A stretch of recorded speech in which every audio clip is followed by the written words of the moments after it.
Okay, let's move ahead and write equation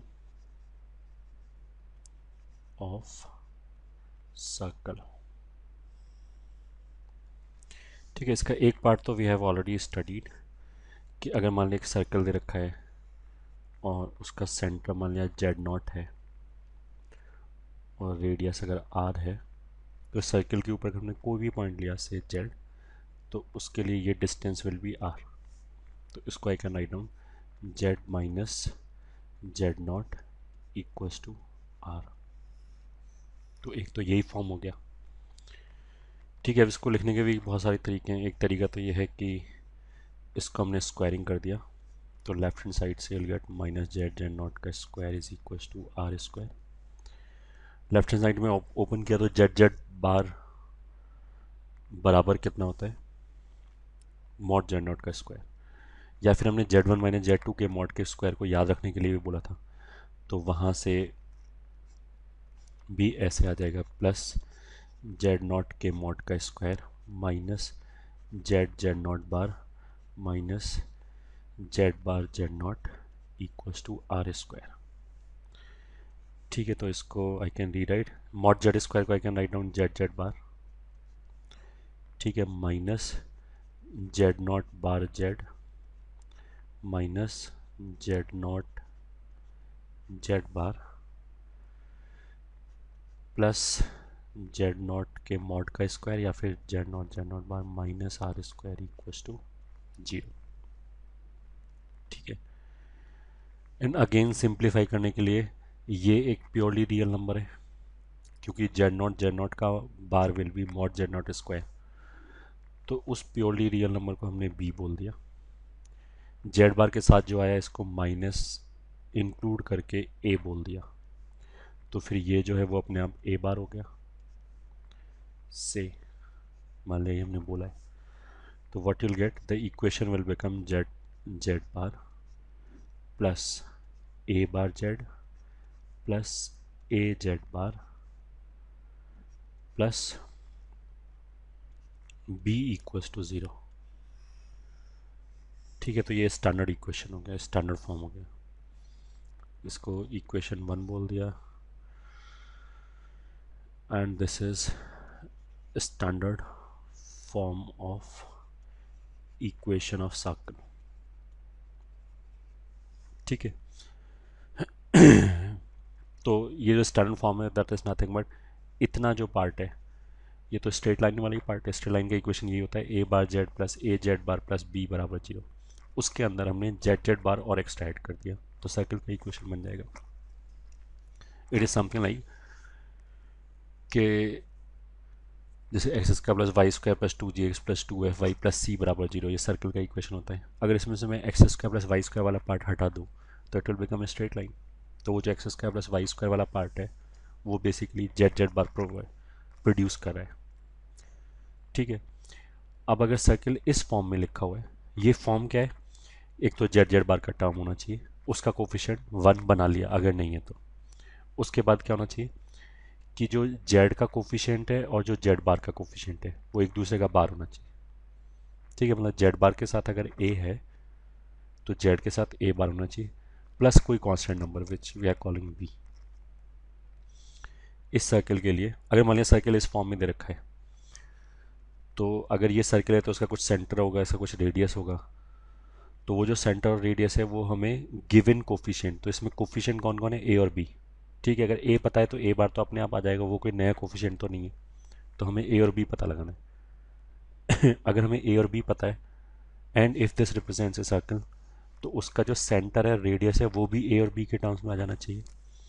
ठीक है, तो उसको उसके लिए हमने इसको वापस ट्रेस किया कि हमने A किसको बोला, यहाँ पे A किसको बोला माइनस Z0 को, और जहाँ से हमने शुरू किया था उसका सेंटर क्या था Z0। तो अगर सेंटर Z0 है एंड माइनस Z0 A के बराबर है तो centre will be minus A।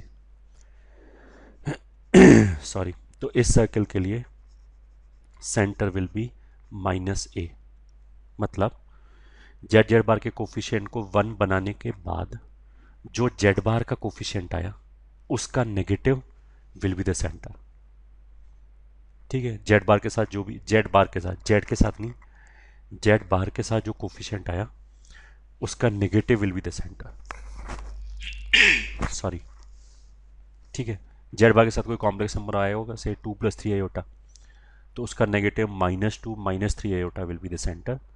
End of course इसको सेंटर बोलने से पहले आई हैव टू इंश्योर कि जेड जेड बार का जो कोफिशिएंट है वो 1 होना चाहिए। ये तो सेंटर हो गया। फिर हमने ट्रेस किया कि रेडियस, हमने बी किसको बोला है, बी बराबर हमने बोला है Z not bar -r square को। आर क्या था, रेडियस, तो आर स्क्वायर को इधर ले गए और जेड नॉट बार -b, ये हो गया। या फिर R will be root over, R तो रेडियस है तो पॉजिटिव होगा, तो प्लस माइनस में माइनस लेने की जरूरत नहीं।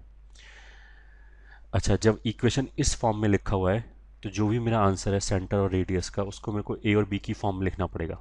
ठीक है, तो यहाँ पे बी तो ये सही है, इस जेड नॉट की जगह ए लाना है, और मेरे को पता है जेड नॉट किसके बराबर है, -a के बराबर, यहाँ से।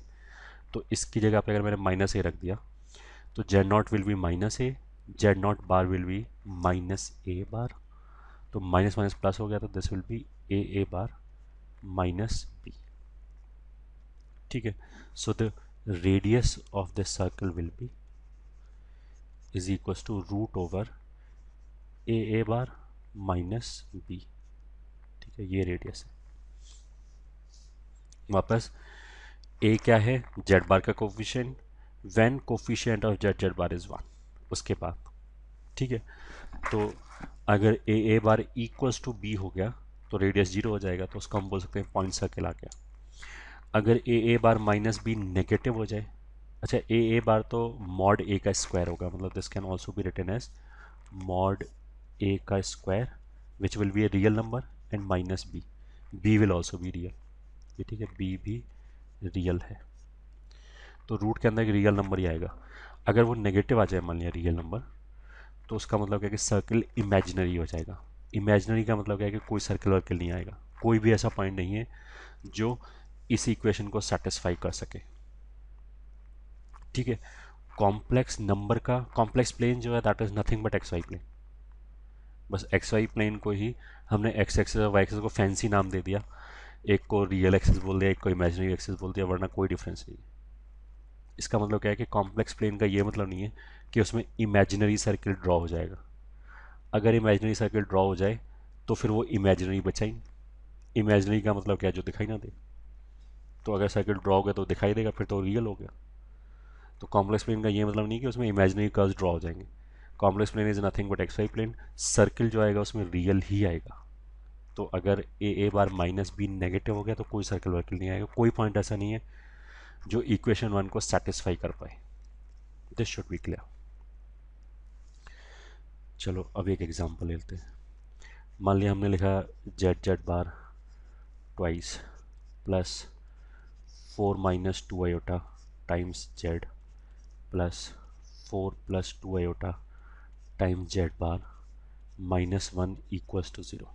मैंने ये इक्वेशन दे रखा है और इसका हमें सेंटर और रेडियस चाहिए।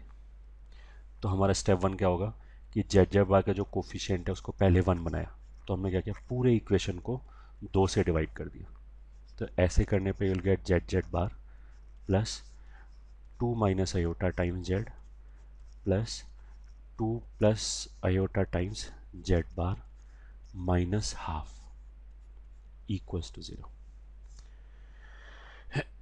तो अब इसका सेंटर क्या हो जाएगा, सेंटर विल बी जो भी जेड बार का कोफिशिएंट है, जेड जेड बार का कोफिशिएंट 1 बना लिया। अब जो जेड बार का कोफिशिएंट है ये, ठीक है, जेड का कोफिशिएंट नहीं, मैं फिर दोहरा रहा हूँ, I am again repeating, not coefficient of Z, Z bar का जो कोफिशिएंट है दैट इज 2 + आयोटा, उसका नेगेटिव -a होता है, ये भी ऊपर लिख के आए -a, तो -2 + आयोटा दैट मीन्स -2 - आयोटा, ये तो सेंटर हो गया। कोऑर्डिनेट की लैंग्वेज में बोलें तो -2, -1 पॉइंट आ गया। ठीक है, and the radius will be equals to root over क्या होता है, a bar -b, sorry, a bar -b which is equals to root over a bar मतलब ए के मॉड का स्क्वायर। ठीक है, तो मतलब इसके मॉड का स्क्वायर, तो उसके मॉड का स्क्वायर हो जाएगा रियल का स्क्वायर प्लस इमेजिनरी पार्ट का स्क्वायर, तो 2 square plus 1 square will be 4 plus 1 5। तो ये ए बार कितना हो गया 5, माइनस बी कितना हो जाएगा इंक्लूडिंग साइन माइनस हाफ, तो ये हो गया माइनस हाफ। ठीक है, तो this will be 5 plus half हो जाएगा विच विल बी 10 प्लस 1 11/2, तो 11/2 का whole square root, this will be the radius.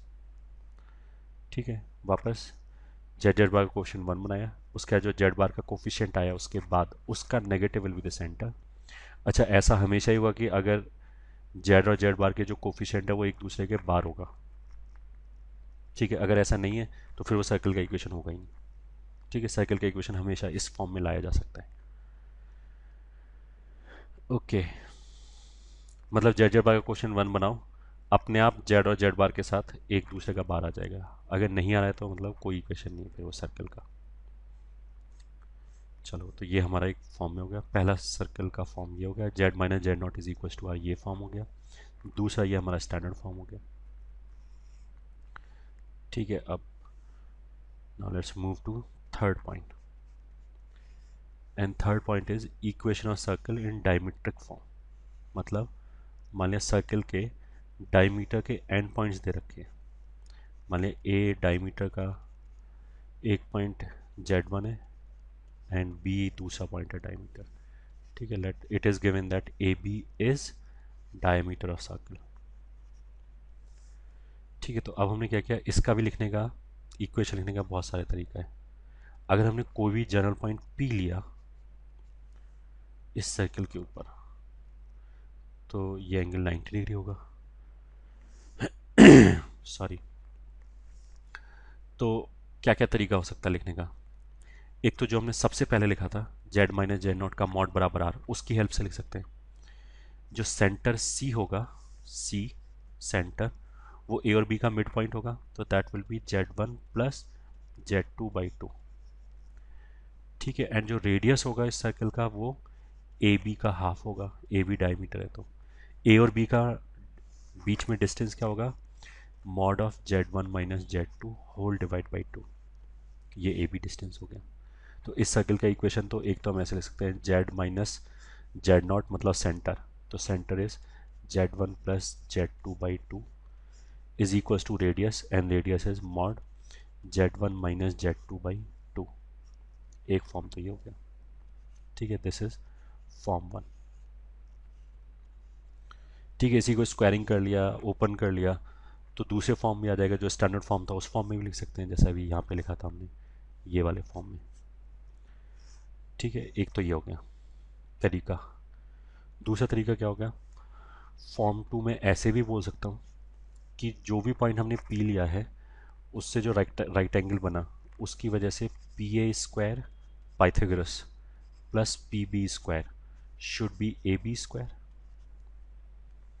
ये भी केवल जो सर्कल के ऊपर पॉइंट होगा वही सेटिस्फाई करेगा और कोई सेटिस्फाई नहीं करेगा। ठीक है, तो यहाँ से फॉर्म 2 का equation I can also write down, P A मतलब पी और ए के बीच का distance, that is Z minus Z one का मॉड, इसका स्क्वायर मतलब स्क्वायर, पी वी मतलब जेड एंड जेड2 के बीच का डिस्टेंस का square is equal to Z1 minus Z2 के मॉड का square. This is again equation of circle, दूसरे फॉर्म में हो गया। ठीक है, और भी बहुत सारा फॉर्म है। फॉर्म 3,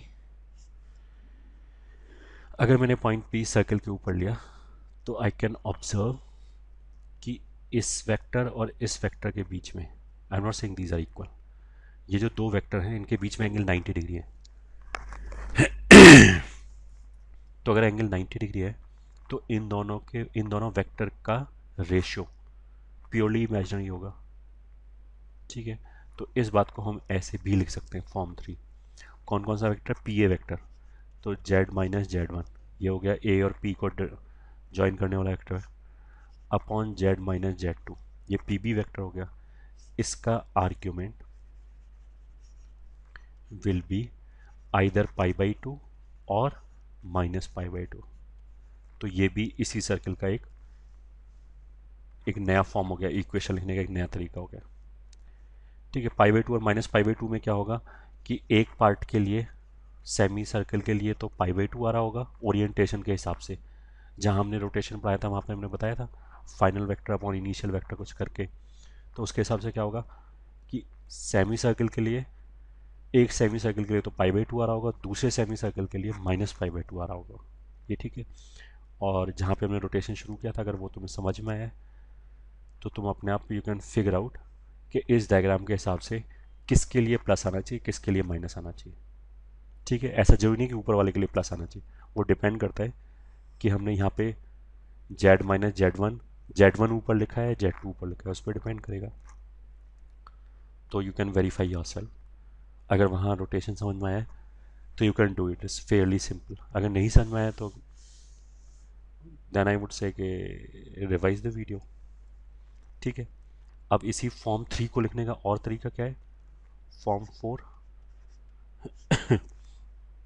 अगर ये दोनों वेक्टर म्यूचुअली परपेंडिकुलर है तो रोटेशन में हमने याद रखने के लिए बोला था कि अगर हमें कोई भी दो म्यूचुअली परपेंडिकुलर वेक्टर मिल जाए तो उनका रेशियो प्लस उनके बार का रेशियो 0 होना चाहिए। तो I can also write down Z-Z1 upon Z-Z2, इनका रेशियो प्लस इसी के बार का ratio Z-Z2 bar is equal to 0। तो ये एक और नया फॉर्म आ गया। इसमें अगर मान लिया मैं क्रॉस मल्टीप्लाई करूँ तो आ जाएगा Z-Z1 ये वाला फैक्टर, फिर क्रॉस मल्टीप्लाई करेंगे तो ये इधर जाएगा, तो Z bar minus Z2 bar plus Z-Z2 into Z bar minus Z1 bar equals to 0, ठीक है। तो ये भी एक नया फॉर्म हो गया, ये भी डायमीट्रिक फॉर्म का इक्वेशन हो गया, ठीक है, जिसके एंड्स ऑफ डायमीटर हमें पता है। So I hope you are with me, there many form, और याद रखने की जरूरत नहीं है, मतलब अपने आप then and there you can think the simple geometry, ठीक है। Now let's move to next topic and that is say fourth point, equation of arc।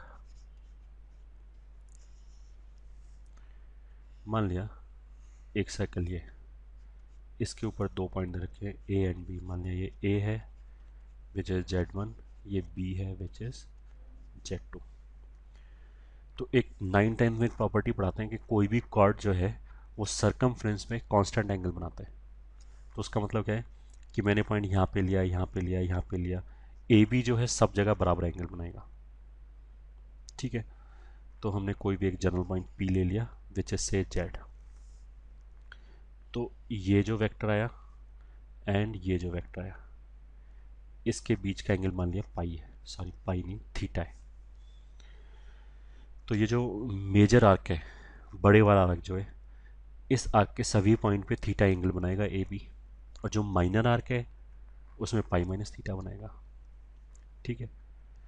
अच्छा, अगर ए बी मेरे को फिक्स्ड पता है तो इस सर्कल भी फिक्स है, ठीक है। और सर्कल में क्या है कि ओरिएंटेशन दो हो सकता है, एक सर्कल ऊपर की तरफ है तो एक सर्कल ऐसे भी बन जाएगा, ठीक है। तो अगर इधर थीटा बनना है तो एक सर्कल ऐसे और आ जाएगा जिसके मेजर आर्क पे इधर थीटा बनना होगा, ठीक है। These two circle should be equal symmetry से। और अगर जैसे यहाँ पे थीटा है तो इसके दूसरी तरफ यहाँ पे पाई माइनस थीटा होगा, पाई माइनस थीटा। ऐसी जो ये वाला आर्क है इसमें भी माइनर आर्क पे पाई माइनस थीटा होगा, ठीक है। तो ये जो पूरा डायग्राम है इसको हम लेबल कर लेते हैं। मान लिया ये जो मेजर आर्क है उसको हमने 1 बोला, ये जो माइनर आर्क है उसको हमने 2 बोला, ये जो माइनर आर्क है उसको हमने 3 बोला, और ये जो मेजर आर्क है अगेन इसको हमने 4 बोला, ठीक है। तो 1 और 4 के ऊपर तो एंगल थीटा बनेगा, 2 और 3 के ऊपर एंगल जो है वो पाई माइनस थीटा बनेगा, ठीक है। पहला चीज़ तो ये हो गया। अब 1 और 4 में क्या अंतर होगा, वो ये अंतर होगा कि जो इक्वेशन है वो, उसके लिए मैंने क्या किया कि ये वेक्टर लिया और ये वेक्टर लिया, ठीक है। पी ए और पी बी वेक्टर लिया, पी ए और पी बी वेक्टर के बीच में जो एंगल है that is a constant angle and that is theta, ठीक है। इसी बात को कॉम्प्लेक्स नंबर में हम कैसे लिखेंगे, अगर इन दोनों वेक्टर के बीच में एंगल थीटा है तो इन दोनों वेक्टर्स के रेशियो का आर्ग्यूमेंट शुड बी थीटा। सही है, ऐसे तो करते हैं। Argument of final vector upon initial vector क्या होता है? Included angle. एक चीज़ तो ये हो गया। अगर हमने ऐसे बोला तो फिर 1 और 4 में क्या अंतर बचा? 1 और 4 में बस ये अंतर होगा कि ओरिएंटेशन के हिसाब से एक के साथ तो थीटा आ रहा होगा और दूसरे के साथ माइनस थीटा आ रहा होगा। ठीक है, तो what I am trying to say कि argument of Z minus Z one upon Z minus Z two, मतलब this is P A vector and P V vector का रेशियो का आर्ग्यूमेंट, मतलब इसके बीच में इंक्लूडेड एंगल। तो जो ये जो चार आर्क है उसमें एक के लिए थीटा आ रहा होगा, एक के लिए यूल गेट माइनस थीटा, एक के लिए you'll get pi minus theta and एक के लिए you'll get minus of pi minus theta.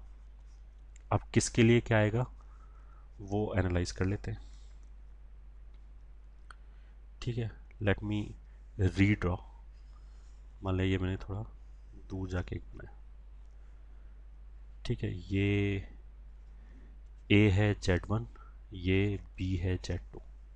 ठीक है, यहाँ पे मान लिया मैंने P ले लिया, वो तो ऊपर कहीं पे भी ले सकते हैं, सब जगह ओरिएंटेशन सेम ही है। ठीक है, ये वेक्टर आ गया। Z माइनस Z1 का मतलब क्या है कि Z और Z1 को ज्वाइन करने वाला, एंड बिकॉज पहले Z1 लिखा है तो टुवर्ड्स Z1, ये पॉइंट P हो गया।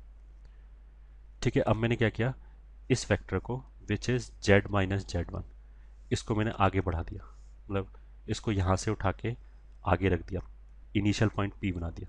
ऐसे ही इस वेक्टर को मैंने आगे शिफ्ट कर दिया इसी लाइन पे, वो तो फ्री वेक्टर है तो रख सकते हैं। तो ये हो गया Z माइनस Z1, ये हो गया Z माइनस Z2। अच्छा, अगर ये एंगल थीटा है तो ऑफ कोर्स ये एंगल भी थीटा है। ठीक है, अब हमने रोटेशन में वापस ये पढ़ाया था कि जो डिनोमिनेटर वाला वेक्टर होता है उसको हम इनिशियल वेक्टर बोलते हैं, और जो न्यूमरेटर वाला वेक्टर होता है उसको हम फाइनल वेक्टर बोलते हैं। तो इंक्लूडेड एंगल के साथ प्लस आएगा या माइनस आएगा वो इस बात पर डिपेंड करेगा कि हम इनिशियल वेक्टर से फाइनल वेक्टर की तरफ जाते समय एंटी क्लॉकवाइज घूमने हैं या फिर क्लॉकवाइज घूमने हैं, इस पर डिपेंड करेगा। ठीक है, तो जेड इस डायग्राम के हिसाब से, इसी डायग्राम को मैंने यहाँ पे एज इट इज़ बनाया। ए राइट पे है, बी लेफ्ट पे है, और वी आर टॉकिंग अबाउट अभी वन का। तो इसमें डिनोमिनेटर में कौन सा वेक्टर है? जेड माइनस जेड टू, ये वाला वेक्टर है। तो ये वाला जो वेक्टर आया, ठीक है, ये वाला जो वेक्टर आया, इससे हमें इस वेक्टर की तरफ जाते समय एंटी क्लॉकवाइज घूमना पड़ेगा। अगर एंटी क्लॉकवाइज घूमना पड़ेगा तो उसका मतलब क्या है कि प्लस साइन के साथ थीटा आएगा। ठीक है, उसका मतलब क्या है कि ये जो इक्वेशन लिखा है, argument of Z minus Z one upon Z minus Z two is equal to theta, अगर लिखा हुआ है तो this will give you corresponding to arc one.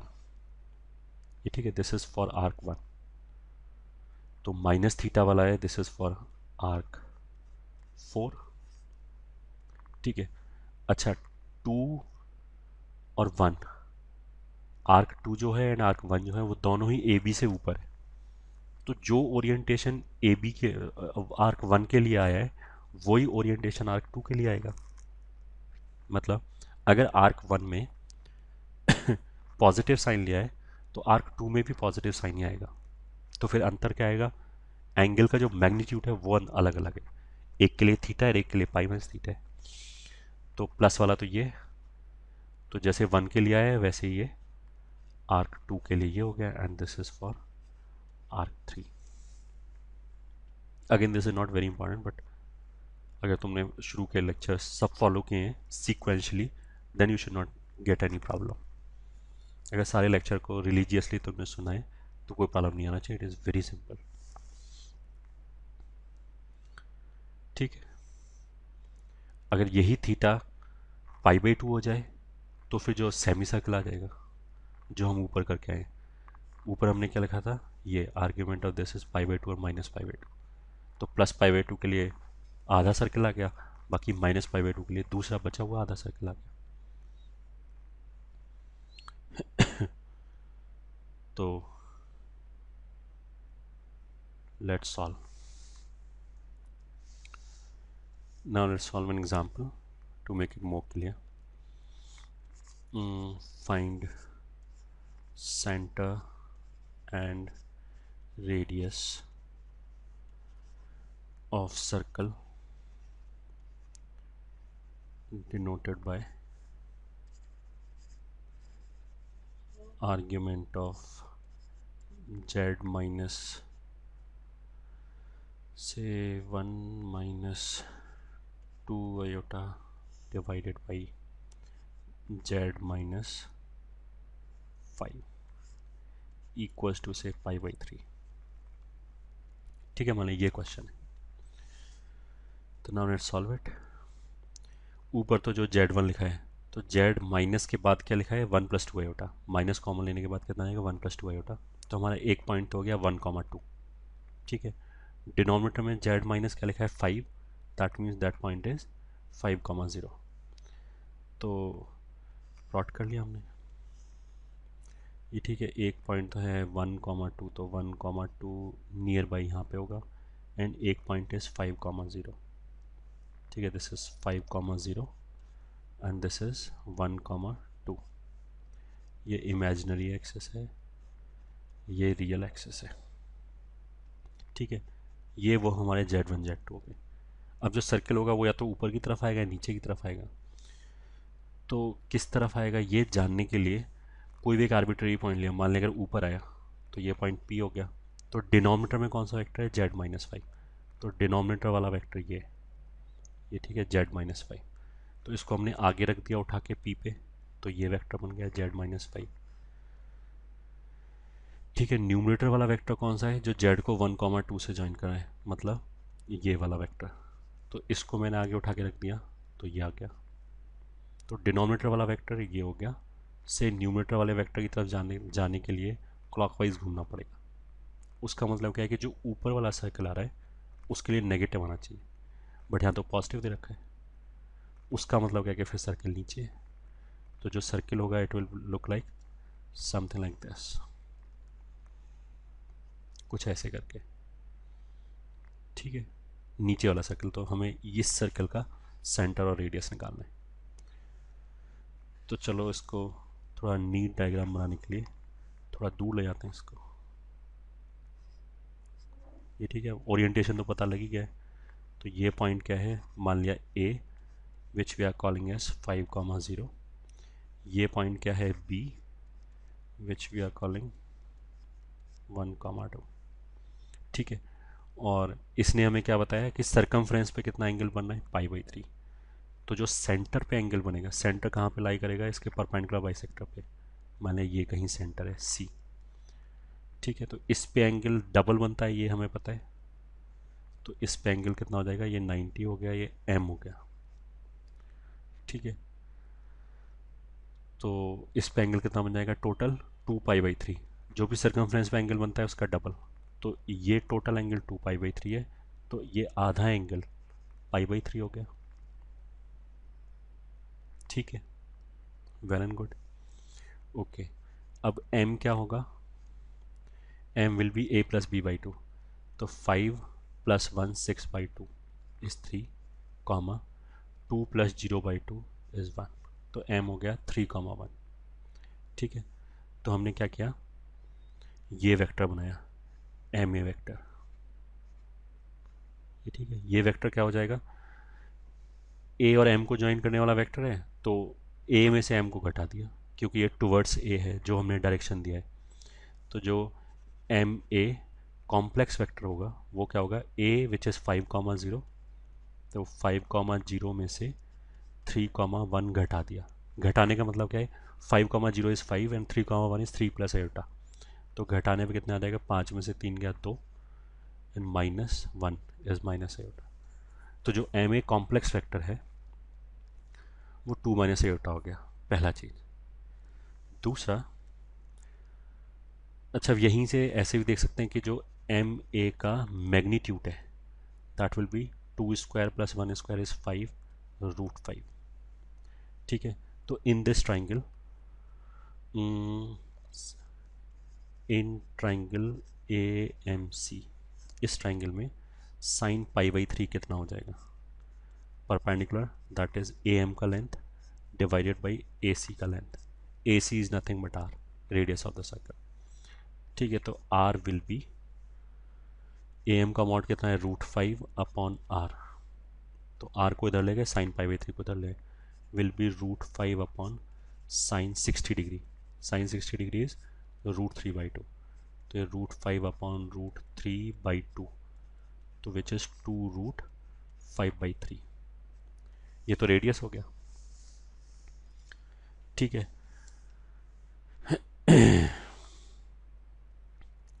अब मान लिया मेरे को ये, ठीक है, रेडियस तो ये निकला है, मेरे को तो सेंटर और रेडियस निकालना है। ठीक है, तो एक आंसर तो ये आ गया, रेडियस इज दिस। दूसरा, मेरे को सेंटर निकालने के लिए अगर मेरे को एम सी वैक्टर मिल जाए, तो बिकॉज मेरे को एम पता है 3,1, तो सी पता लग जाएगा। ठीक है, अब एम सी वैक्टर कैसे निकालेंगे, तो उसको हम ऐसे लिख सकते हैं, रोटेशन से again M C vector upon ये, ठीक है, M C vector upon M A vector, मतलब वही final vector upon initial vector. तो M C is nothing but Z C minus Z M upon M A is Z A minus Z M is equal to mod of mc upon mod of ma into E raise to power, denominator में हमने ma लिखा है, तो ये denominator वाला vector इससे numerator वाले vector की तरफ जाते समय इस गिवन डायग्राम के हिसाब से हमें क्लॉकवाइज घूमना पड़ेगा। क्लॉकवाइज घूमना पड़ेगा मतलब एंगल माइनस के साथ लिखेंगे, तो E raise to minus iota π/2। ठीक है, ये हो गया Z C minus Z M upon this. तो अब वैल्यूज़ रख लें यहाँ पे अगर रखा जेड सी, वो तो हमें चाहिए, माइनस जेड एम, एम के लिए क्या है जेड 3 प्लस आयोटा, ये 3,1 है तो 3 plus iota whole divided by, ये तो नीचे एम ए वैक्टर लिखा है, तो एम ए वैक्टर तो हम यहाँ पे ये लिख चुके हैं, M A vector 2 minus iota, तो डिनोमिनेटर कितना हो गया 2 minus iota which is equals to M C upon M A. तो इसी डायग्राम से M C upon M A मतलब base upon perpendicular will be cot π/3, तो this is equals to cot π/3, ये वाला पार्ट हो गया। और E raise to minus iota π/2 कितना होता है, माइनस आयोटा, तो दिस इज माइनस आयोटा।